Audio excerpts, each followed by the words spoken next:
What is a church? How would you answer that question? We're going to struggle to be a church and to plant churches if we don't have a clear understanding of what a church is. The Bible speaks of church in two ways, the universal church and the local church.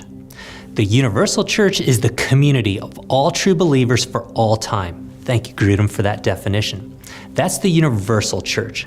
But today, we're going to focus our talk on the local church. What is a local church?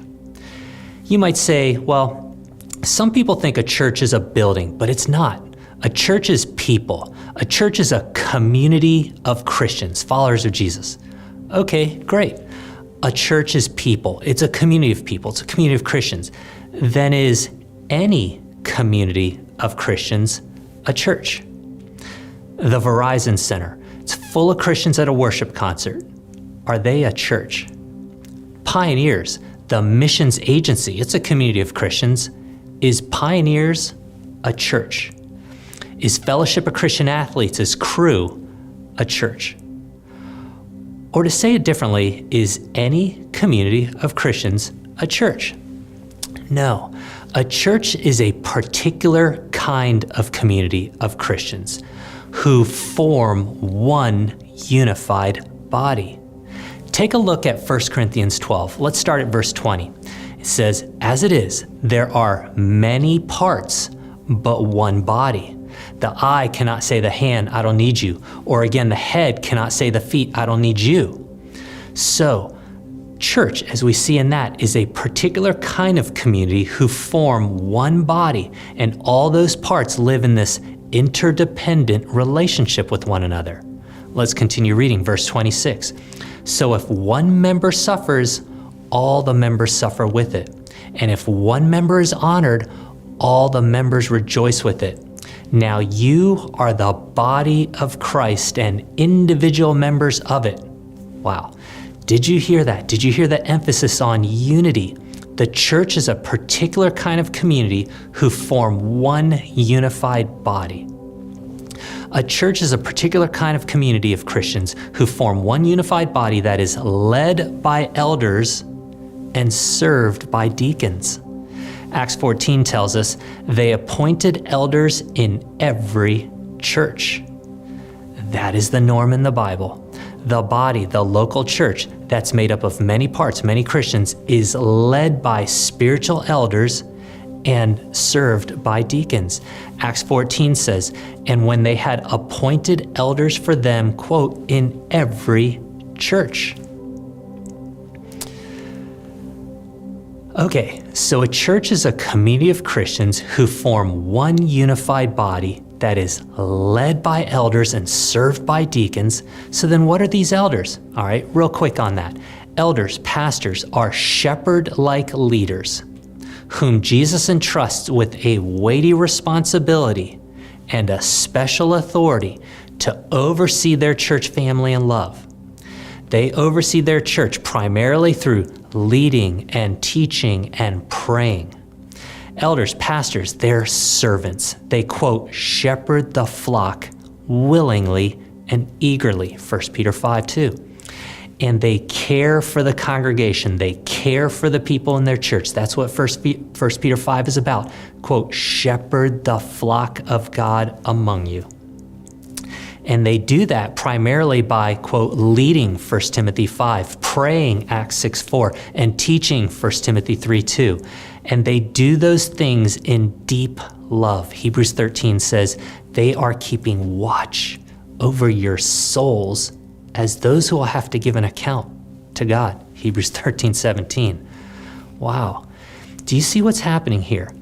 God cares for you through elders, pastors. God watches over your soul through elders, pastors. If you want God's help in your life, don't turn down pastors, elders. Okay, then what about deacons? All right, quick on that. Deacons help the elders and they help the church by serving in a variety of ways. They aim to, quote, serve well as deacons, 1 Timothy 3:13, for the care and the strengthening of their church. And though a deacon's work is supportive in nature. It is ministry that is sacred in God's eyes and our eyes too. So we're seeing that God has a vision for his church, and the Bible gives us God's blueprint, God's design for his church. The Apostle Paul writes, I have written. Why is Paul written 1 Timothy? He says, I have written so that you will know how people ought to conduct themselves in God's household, which is the church of the living God. And God even gives us specific qualifications for elders. He says, quote, an overseer, an elder must be, 1 Timothy 3. And he tells us their role in the church. God gives us specific qualifications for deacons. Quote, deacons likewise must be, 1 Timothy 3:8. It starts there. And then God tells us the deacon's role in the church. So we could say that a church is not just any community of Christians. A church is a community of Christians devoted to being and doing the things that God calls a church to be and do together. Let's take a closer look at some of the key words in that definition. Why do we use that word community to describe the church? Well, the original Greek word in the Bible, ekklesia, the word we translate it as church in our English Bible, means gathering. 1 Corinthians 11 says, I hear that when you come together as a church. So a church is a gathering. It is a community of Christians. Okay, why then do we use that word devoted to describe the church? Well, without devotedness to one another, how could we possibly live out the 59 one another commands in the Bible for the church, like carry one another's burdens, and if one member suffers, all suffer together. If one member is honored, all rejoice together. And Jesus tells us, quote, love one another just as I have loved you. Wow. Jesus calls us to love one another, quote, just as he has loved us. What does that mean?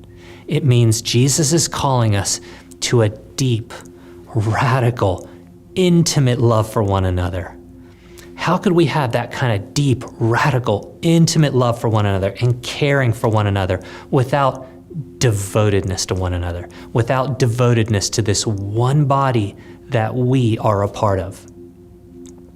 Okay, why do we use that word together to describe the church? Well, remember what we read earlier, 1 Corinthians 12. There are many parts, but one body. The eye cannot say the hand, I don't need you. The head cannot say the foot, I don't need you. If one member suffers, all members suffer with it. If one member is honored, all members are rejoice with it. Do you hear the togetherness in that? And Romans 12:5 says, quote, in the same way, we who are many are one body in Christ and individually members of one another. Wow. Do you hear the togetherness in that? So this togetherness, this interdependency, this unity, this glue is a big part of what it means to be a church. It's kind of like our physical bodies. If the foot got stuck in an elevator door, it wouldn't just be up the foot to get itself out. All the parts come together and work together as the body to get the foot out. The brain would say, quick, we got to press that open door button. The eye would say, I found it, it's right over here. And the left hand would say, I'm on it, I'm pressing that button now. And the right hand would say, I'm holding back the door so it doesn't crush the foot, but hurry because I can't hold this for like much longer. The eyes and the hands are not thinking, oh, that's just the foot, we're not involved in this. The many parts of the body view themselves as one body working together. That's how the Bible talks about the church. The many parts, the many people living in unity and interdependency and togetherness with one another. Okay, so a church is a community of Christians devoted to being a church together. But what specifically are we being? Well, yeah, that can be hard to articulate in a succinct way, but perhaps we could summarize it this way. A church is a loving family that cares for one another. It's God's own family. The church is a spiritual gymnasium that helps one another grow to become more and more like Jesus. That's what 1 Timothy 4:7 is getting at. Quote, train yourself in godliness. The church is a discipleship factory that makes disciples of all nations, Matthew 28:19, especially where we live. The church is a worshiping community circled around Jesus, treasuring him and enjoying him above all else. Caring, growing, discipling, worshiping. And the Bible teaches us the major activities of churches include evangelism, discipleship, teaching and preaching, accountability and discipline, leadership and support, eldering and deaconing, prayer, fellowship, worship, membership, giving, ordinances like baptism and the Lord's Supper, and mission. Thank you, David Platt, for that list. Those are the primary things the Bible teaches churches to do. But how we do those things will vary from one church to the next, from one culture to the next. This is perhaps a good time to mention function and form. Every church is called to do those functions: evangelism, prayer, teaching, giving. But the form, how they do those things, will look different from one church to the next, from one culture to the next. And when we zoom out and we consider all the New Testament teachings on church, when we zoom out and consider all the New Testament patterns of church, we can conclude the primary aim of a church is to make disciples. Matthew 28:19, go therefore and make disciples of all nations. When we become a church, we're unlike any other organization or institution. We're different than a library. We're different than a hospital. We're different than a university. We're different than an NGO. Those are good organizations doing good things for sure. But we, a church, are designed by God to do something specific and unique. Our calling is to make disciples. That is our primary calling from God. That's what churches do, make disciples. As God intends for children to be raised in a family, God intends for Christians to be discipled in a church. As family ministries like Focus on the Family and Urban Alternative, they don't want to replace parents, they want to support parents. Similarly, parachurch ministries like Desiring God and TGC and seminaries and Radical and Crew, they don't want to replace churches, they want to support churches. Throughout the New Testament, we see believers, Christians, are never left floating around in isolation. They're always gathered into churches, and then they form one unified body, and that one unified body is led by elders and served by deacons, and the mission of that one unified body, the church, is to make disciples of all nations, especially where they live. As God intends for children to be raised in a family, God intends for Christians to be discipled in a church. Christians belong to a church. Okay, makes sense. But what's all this talk about membership? Is membership really something the Bible teaches us to do? We would tend to say yes. It's a bit more difficult to be certain about this, but we tend to say the answer is yes. The Bible seems to teach us to do membership, to embrace membership. Membership means you belong to a church, like this hand belongs to this body. Ephesians 4:25 says, quote, we are members of one another.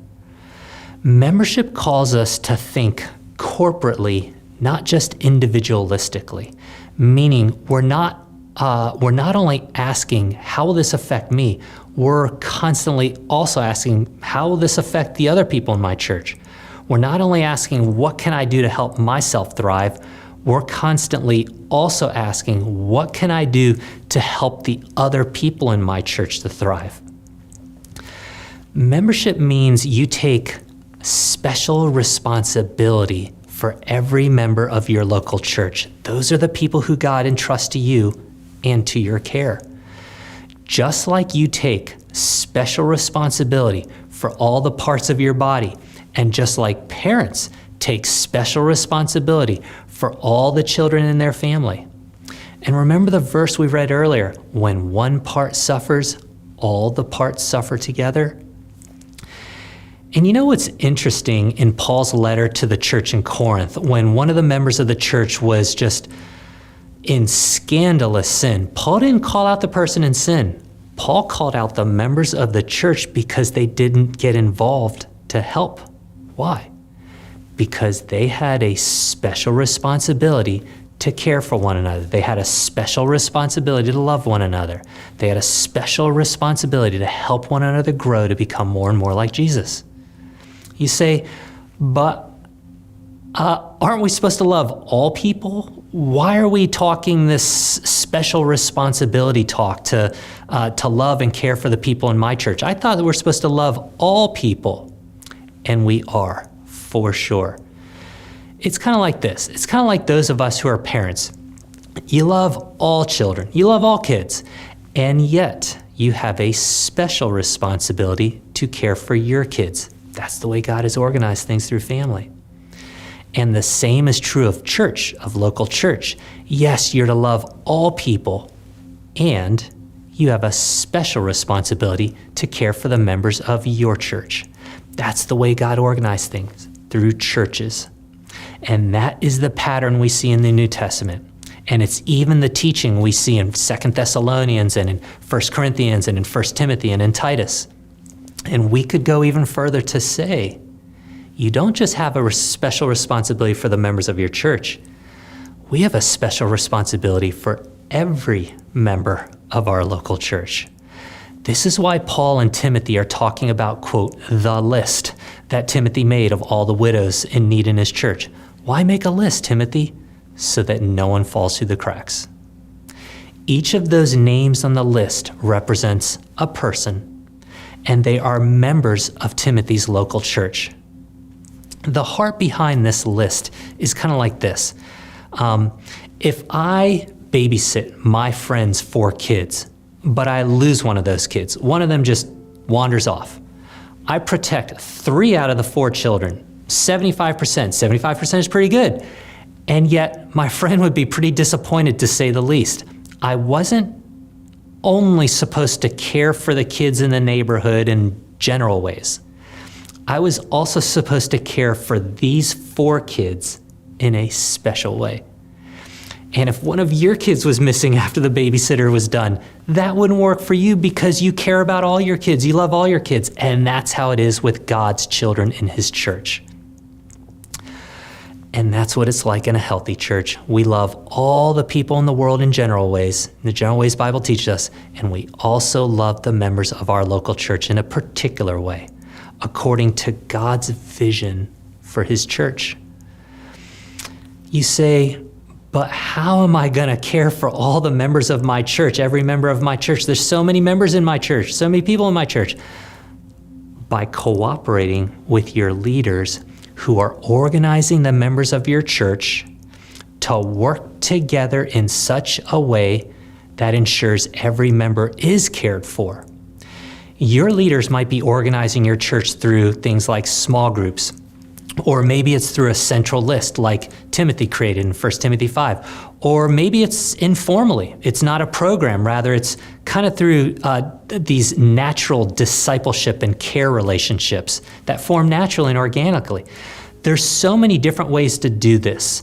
The point is, however your leaders are organizing your church, you're trying to work together with them in a coordinated way as one part of this one bigger body, and this one bigger body is able to care for every member. This one bigger body is able to disciple every member.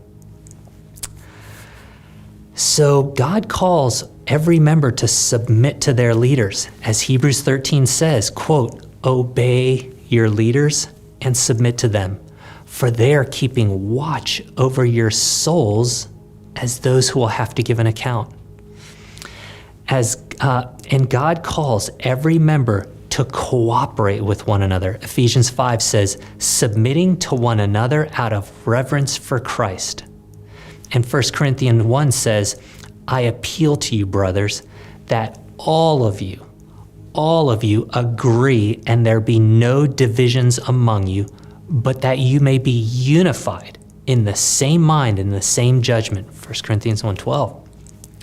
Unity is a major theme in the New Testament churches, and unity is one of the marks of a healthy church. And finally, we could say God calls every member to help the body, to help the church to function properly. Ephesians 4:16 says, when each part is working properly, makes the body grow so that it builds itself up in love. Did you hear that? It said as, each part, each member works properly. It makes the body grow. It makes the church grow. Each part. It's the opposite of IKEA, where there's a bunch of leftover parts at the end that we don't really need. Not in God's church. Each person is precious. Each person is included. Each person is needed. Each person serves a meaningful role. Personal question for you. How are you doing with that? How are you doing with that? Are you living in meaningful membership in your church? If you were to just walk out and left your church one day, what would stop working in your church? Would the leaders of your church describe you as being cooperative with their leadership and their direction for the church? Are you a joy to lead? Hebrews 13:17. Do you prioritize the people and the needs of your church? Do you financially support your church? When I was a newer Christian, the answer would be no to a lot of those things. I was in my Bible, I was praying, I was doing evangelism, I even had some good friends at my church, but I was not really cooperating with our leaders to help ensure that every member was caring and growing and discipling and worshiping. And we could even go further to say one of the marks of spiritual maturity is being a faithful, devoted member to your church. That was a big aha moment for me to realize that I'm just like this one small pinky finger that's part of a bigger body. That's how God created me. God didn't create me to go out in the world and be this pinky finger by myself. It was a big aha moment for me to realize it's not only about my relationship with Jesus, though that's the most important thing, but it's not the only thing. It's not just about my relationship with Jesus. It's also about my relationship with Jesus's family, the church, my brothers and sisters in Christ. It was a big aha moment for me to realize that my concern is not just for me thriving, my concern is for me and every member of my church thriving. And you know what God says is, my life is going to work best, and I'm going to have the most joy, and I'm going to bring God the most glory, and I'll have the most fun being the church, being the family of God, together with you. And the same is true for you, Christian.